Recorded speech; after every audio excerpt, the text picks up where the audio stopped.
Boa tarde, pessoal. A gente vai continuar hoje o bloco de ordenação, em que o tema central é ordenação.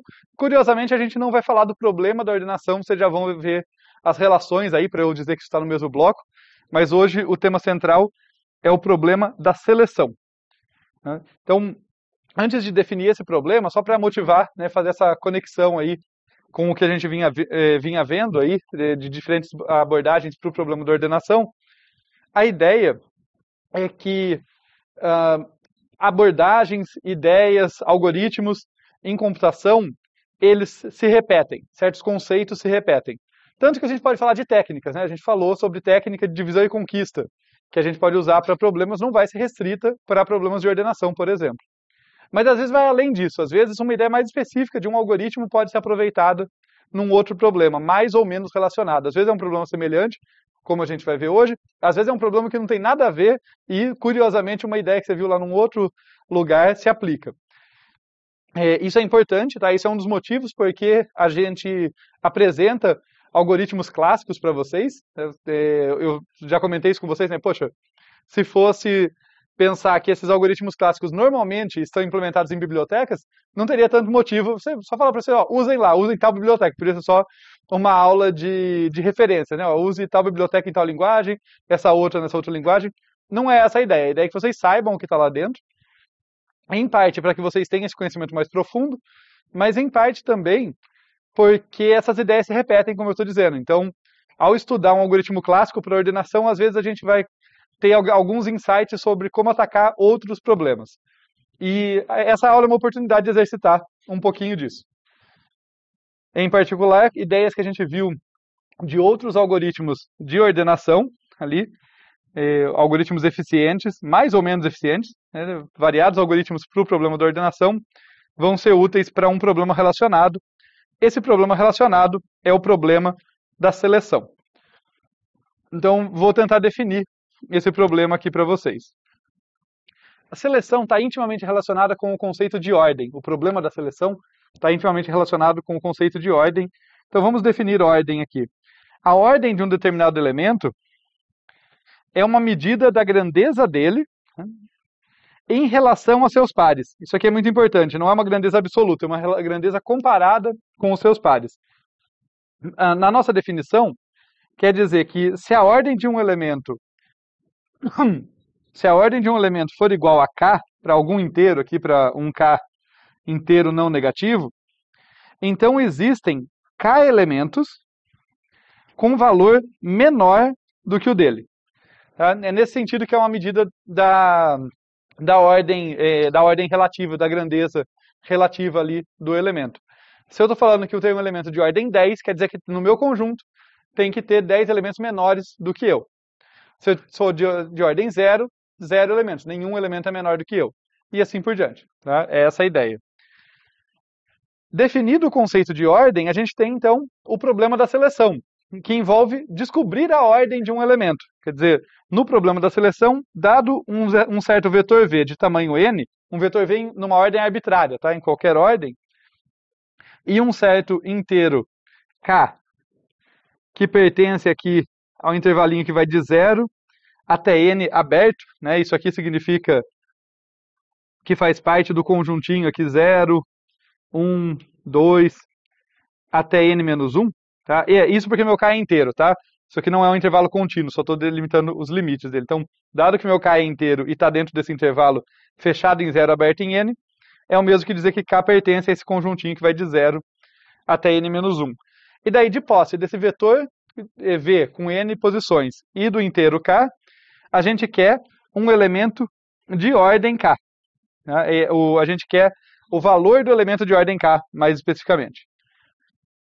Tá legal? Então, essa é a definição. É bom ver exemplos para que a coisa fique mais intuitiva. Então, vamos exercitar aqui a definição do problema em exemplos bem pequenininhos, só para a gente interiorizar, realmente entender o problema que a gente vai atacar. Tá? Então, eu estou supondo que eu tenho um vetorzinho v com 5 elementos, são os inteiros de 1 a 5 numa certa ordem aqui, e k é igual a 3, quer dizer, eu quero o elemento de ordem 3. Lembrando da definição, quer dizer que eu quero o elemento que tem 3 menores do que ele no conjunto.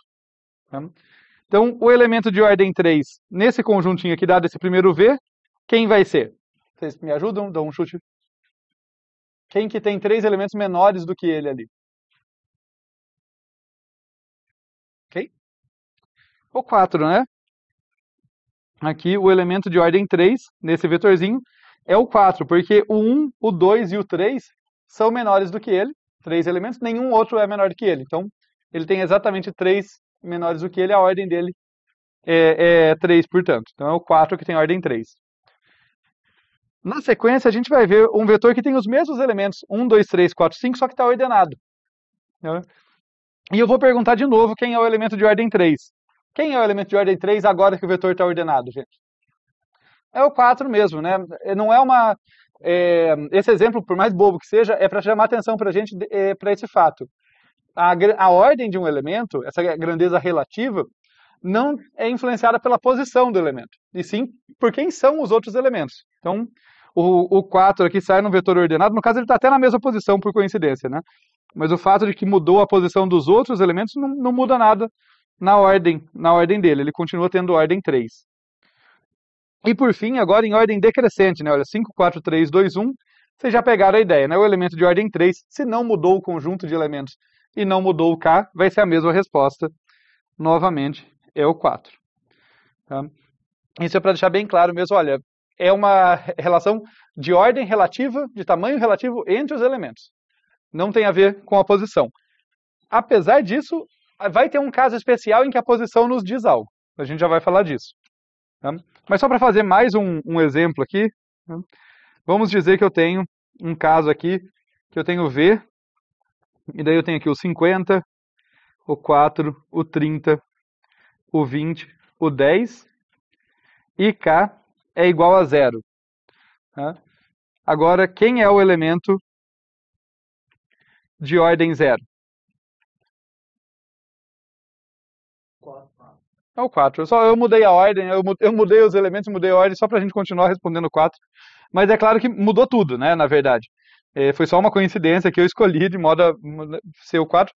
Mas o fato é que agora que os outros elementos mudaram de grandeza ali, o 4 é o menor de todos os elementos. Ele tem 0 elementos menores do que ele. Por isso que agora ele é o elemento de ordem 0, não mais o de ordem 3.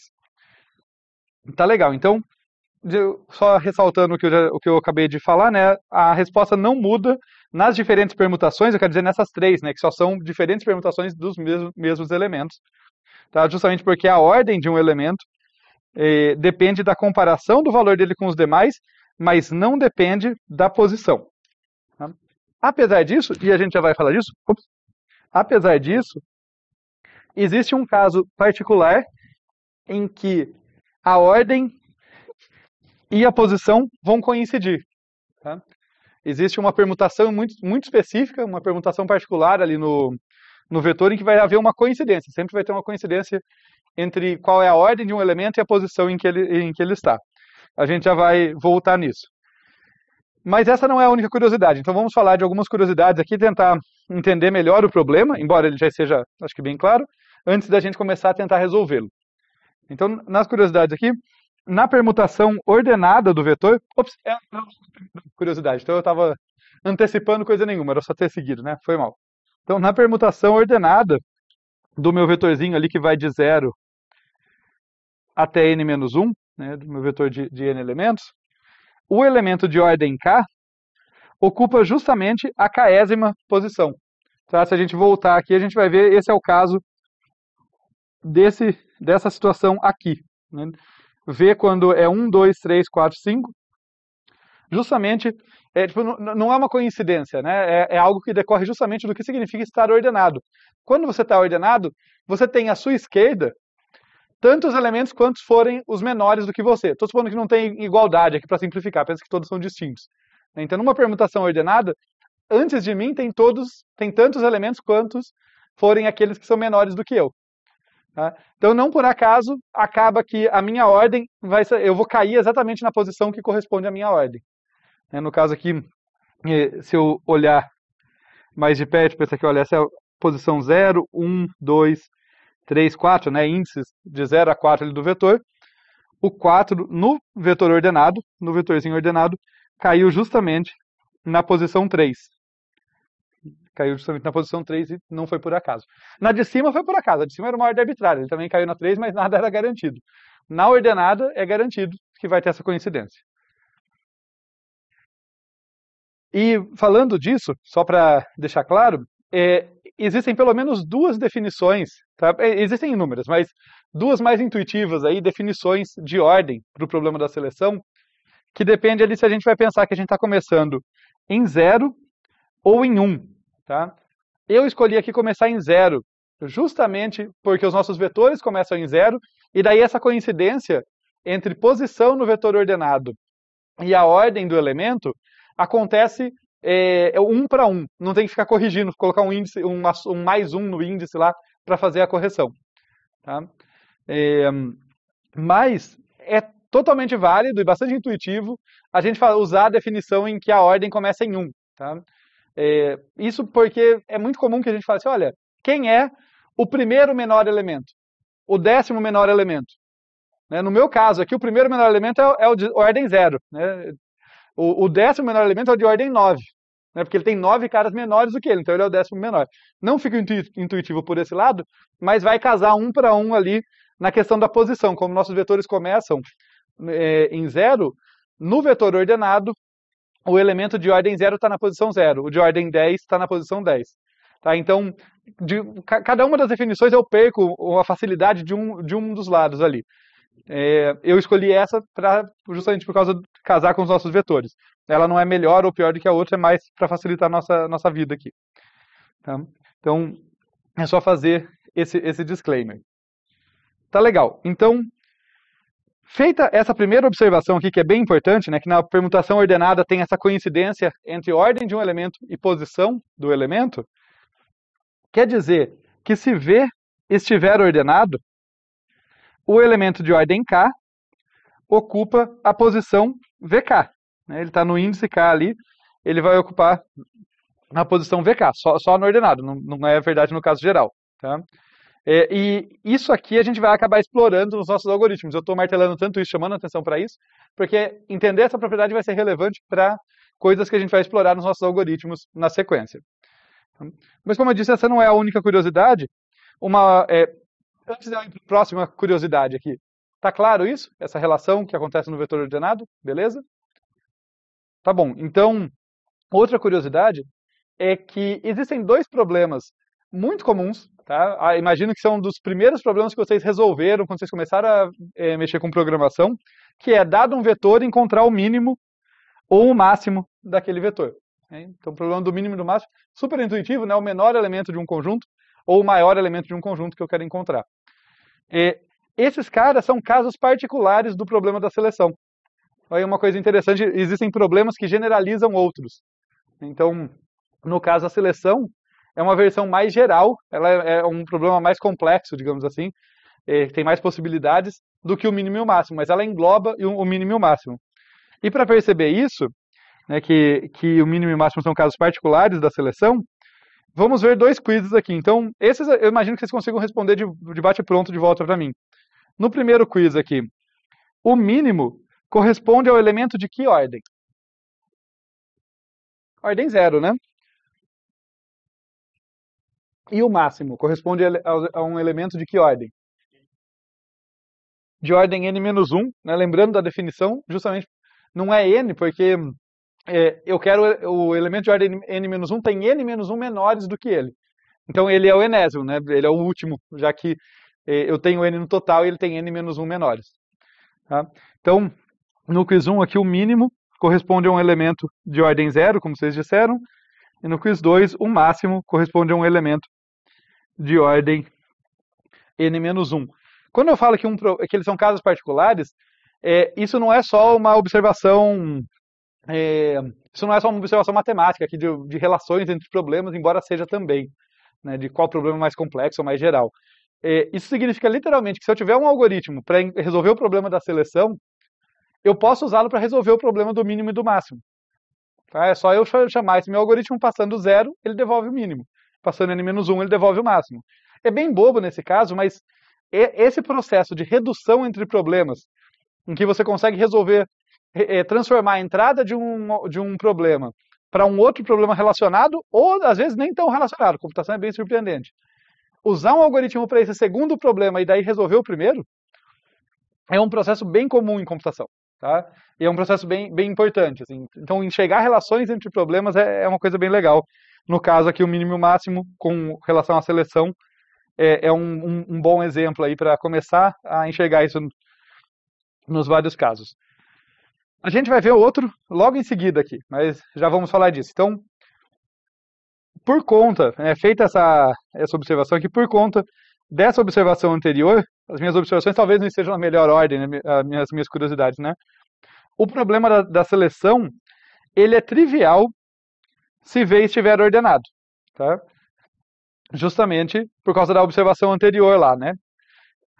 O que eu quero dizer com ele é trivial? Se eu disser para vocês, olha, tá aqui o conjunto de elementos e eu quero encontrar o de ordem K, mas V está ordenado. Como que você resolve esse problema para mim?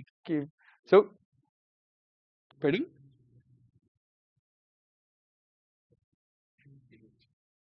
O K é o próprio índice. Então, se eu te passar K e o vetor ordenado, você me devolve VK, está feito. Certo? Então, o problema é trivial se V estiver ordenado ou se ordenarmos ele. Porque, olha só, ordenação é um problema que a gente já sabe resolver. A gente já vem brincando de resolver ordenação tem um tempo. Então, a gente pode fazer outra redução. Vejam vocês, olha só. Eu falei para vocês que a seleção generaliza mínimo e máximo, mas a ordenação generaliza a seleção. Quer dizer, eu posso usar um ferramental da ordenação, um algoritmo de ordenação para resolver o problema da seleção. Qual que é o procedimento? Me passaram um vetor não necessariamente ordenado, um vetor numa ordem qualquer, e um elemento K, um valor K. Eu passo esse vetor para o algoritmo de ordenação, ele ordena, me devolve um vetor ordenado, eu procuro o cara de índice K, resolvi o problema da seleção. Tá? Quem fez o trabalho pesado, o algoritmo para ordenação. Tá claro? Nesse caso, qual que seria a eficiência do nosso algoritmo? É o nosso próximo quiz aqui, o quiz 3. Qual a eficiência dessa abordagem?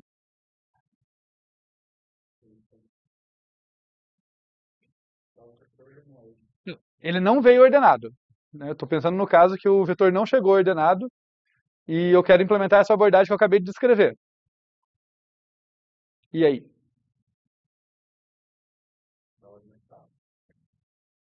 Não, gente, ó, eu vou descrever de novo a abordagem para atacar o problema.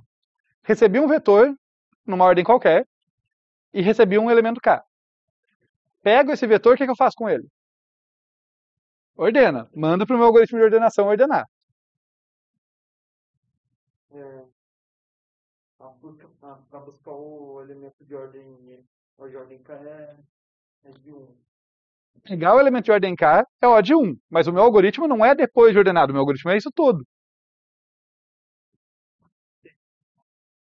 Depende da ordenação que você escolheu. Exatamente. O grosso do trabalho está dentro do algoritmo de ordenação, mas ele não está fora dessa caixinha. Né? Eu estou resolvendo o problema da seleção usando o problema da ordenação. O que tem fora disso realmente é O de 1, né? Que é pegar o cara da 40ª posição e devolver ele. Isso aí é O de 1. Mas tem o trabalho que a ordenação fez. Quais as melhores eficiências de algoritmo de ordenação que a gente conhece? Se a gente usar o melhor algoritmo que a gente conhece, eu vou ter eficiência N log N. Então, a gente já parte aqui, usando nossos conhecimentos prévios, de um algoritmo que leva tempo N log N para resolver o problema da seleção. Né? Notem que curioso aqui, o mínimo e o máximo, que são casos particulares, eu sei resolver mais rápido. Né? Qual a eficiência para resolver o mínimo e máximo? Não. O de N. O vetor não está ordenado. A gente não supõe que o vetor está ordenado. Tá? Sem o vetor estar ordenado, para resolver o mínimo e o máximo, eu não preciso ordená-lo. Né? Eu só preciso passar uma vez.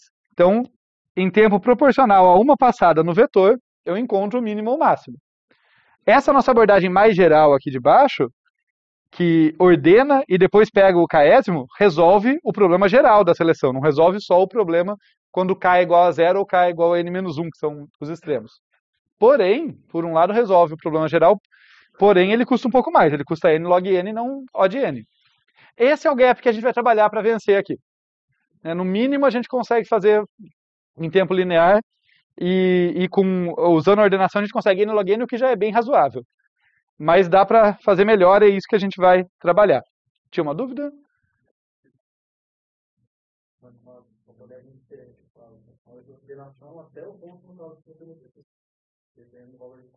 Boa observação. Algumas das nossas abordagens vão envolver isso. Algumas vão envolver explicitamente isso, outras implicitamente, mas é uma boa observação. Eu vou generalizar a sua observação, que você falou, né? Faz ordenação até o momento que eu preciso. Eu não quero ordenar o vetor, né? Basta para mim que ele tenha uma organização suficiente para que o cara que eu estou buscando esteja na posição correta. Se o K-esmo está na posição correta, minha vida já está resolvida. Então a gente vai ver exatamente essa abordagem na sequência aqui, que a gente vai só revisitar algumas ideias, tá? Usando algoritmos lá de AED1, antes de ver o algoritmo principal dessa aula. Então, essa parte eu vou passar um pouquinho mais rápido, que é realmente só para exercitar o raciocínio de vocês, relembrar algoritmos, não vai nem ver código nesse caso. Então vamos ver, olha só, puxado lá de AED1, usando a ideia do selection sort. Tá? Então eu vou usar a ideia do selection sort com essa base de, olha, vou fazer esse algoritmo até estar na ordem, no lugar certo, o K-esmo elemento. Não precisa que todos estejam, né? Só até o K-esmo. Então, como que a gente vai fazer isso? Usando uma figura para me ajudar a passar a ideia dele aqui. Se vocês lembrarem, como que funciona o algoritmo da seleção? Na primeira iteração, ele encontra o mínimo e coloca na primeira posição. Na segunda iteração, ele encontra o mínimo do que sobrou, que é o segundo menor, porque o menor de todos já está na primeira. E daí ele coloca na segunda posição. Na terceira iteração, ele encontra o menor do que sobrou, tirando os dois primeiros. Esse é o terceiro menor, né, por exclusão. E ele coloca na terceira posição. Notem que é daí que vem, eu acho que eu até comentei isso com vocês, mas vou relembrar, daí que vem o nome Selection Sort, ordenação baseada em seleção. Tá? A ideia é que o Selection Sort está resolvendo o problema da seleção, no caso o problema do mínimo, repetidas vezes. Então ele ordena baseado em encontre o menor, põe na primeira posição. Encontre o segundo menor, ou seja, o menor do que sobrou, põe na segunda posição. E assim por diante. Tá? Então, eu falei assim por cima, mas a ideia aqui que eu acho que a ilustração ajuda, é que no Selection Sort, a gente tem um vetorzinho, enquanto ele está iterando, acontece o seguinte, olha, os menores elementos ordenados, então não só esses elementos estão em ordem, mas pelo funcionamento do algoritmo, eles são os menores elementos daquele vetor. Né? Eles estão aqui entre a posição 0 e a posição i-1. O índice i aqui, que é o meu iterador principal, tá? É a variável principal que marca a minha posição, ele delimita até onde eu já coloquei o prefixo com os menores elementos ordenados e até onde ainda está para descobrir. No começo isso é vazio, né? Mas cada vez que eu vou colocando um elemento lá, esse pedacinho aqui vai crescendo. Tá? Então essa que é a ideia desse algoritmo. Em cada iteração, para vocês lembrarem, ele localiza o menor elemento do que sobrou. Né? Então, na iésima iteração aqui, ele vai localizar o menor elemento disso aqui que sobrou. Imagina que esse elemento está aqui. E daí ele troca.